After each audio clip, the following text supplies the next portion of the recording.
Training में concept होता है ट्रेनिंग ब्लॉक्स और पीरियडाइजेशन।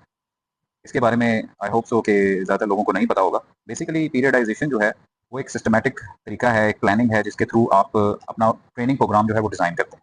ठीक है? ये एक ऐसा तरीका है कि जिसमें ओवर द टाइम आप अपने ट्रेनिंग जो आपकी वीकनेसेस हैं उसके अकॉर्डिंगली अपने ट्रेनिंग प्रोग्राम्स डिसाइड करते हैं, बनाते हैं, प्लान करते हैं और उसको मुख्तलिफ ब्लॉक्स में जो है वो फिर डिवाइड कर देते हैं जिसे ट्रेनिंग ब्लॉक्स कहा जाता है। अब इससे होता क्या है कि इससे आपकी ओवरऑल रिकवरी इंप्रूव होती है, आपकी मसल ग्रोथ होती है, आपकी जो है वो परफॉर्मेंस इंक्रीज होती है और जो ओवर ट्रेनिंग करने की वजह से आपके जो मसल ग्रोथ रुक चुकी होती है, जो प्लेटू आ रहा होता है, तो प्लेटू स्टेज जो है वो उससे ब्रेक हो जाती है।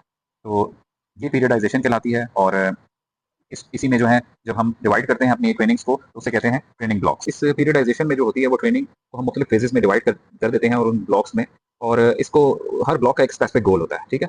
अच्छा, और हर ब्लॉक की जो है हर जो पीरियड की जो है वो ड्यूरेशन भी होती है। इसमें 3 किस्म के हम साइकिल्स चलाते हैं। एक को कहते हैं मैक्रो साइकिल्स, एक को कहते हैं मीसो साइकिल और थर्ड वन को कहते हैं माइक्रो साइकिल्स। ठीक है? तो मैक्रो साइकिल में क्या होता है कि वो 6 मंथ से लेकर 1 ईयर तक का उसका ड्यूरेशन होता है। उसमें आप फॉर एग्जांपल आपका कोई गोल है, आप कोई कॉम्पिटिशन के लिए तैयारी कर रहे हैं, वो आप उसमें अपने आप को प्रिपेयर कर सकते हैं और ये इसमें आप अपने सारे गोल्स को जो है वो डिफाइन करते हैं। और फॉर एग्जांपल कि आपने फैट लॉस करना है, आपने मसल बिल्डिंग करनी है, आपने कोई कॉम्पिटिशन में स्टेज पे खड़े होना है, वो सारी चीज़ें आपके ये मैक्रो साइकिल के अंदर डिफाइन हो जाती हैं। ये इसका ड्यूरेशन इसीलिए 6 महीने से 1 साल तक का होता है ताकि जो है आप उस मुख्तलिफ फेजेस में, मुख्तलिफ ब्लॉक्स में आप हर तरीके से अपनी बॉडी को ट्रेन कर सकें।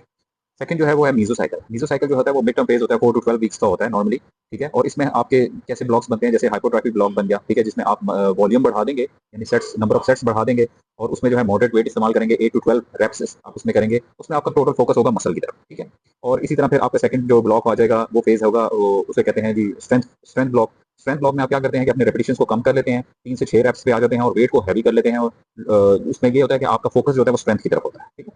पहला ब्लॉक हाइपरट्रॉफी, सेकंड ब्लॉक आपका स्ट्रेंथ आ गया और तीसरे में फिर आप पावर ब्लॉक, उसमें आप वो एक्सरसाइजेस करते हैं, वो चीज़ें करते हैं जिसमें आपकी एक्सप्लोसिव लिफ्ट्स होती हैं। ठीक है? और स्पीड के ऊपर फोकस करते हैं आप। ठीक है? ट्रेनिंग में। और फिर चौथा जो है उसमें कटिंग या फैट लॉस ब्लॉक उसे कहते हैं। उसमें क्या करते हैं कि आपकी रेप रेंज जो होती है वो हायर हो जाती है और आप मॉडरेट वेट के साथ जो है 20 रेप्स तक जाते हैं और रेस्ट पीरियड अपना कम कर लेते हैं। ठीक है? और उसमें कार्डियो वगैरह आप ऐड कर लेते हैं। तो ये आप मीजो साइकिल के अंदर जो कि 4 से 12 हफ्ते का होता है, उसमें आप इन 4-5 ब्लॉक्स को यूज़ कर सकते हैं।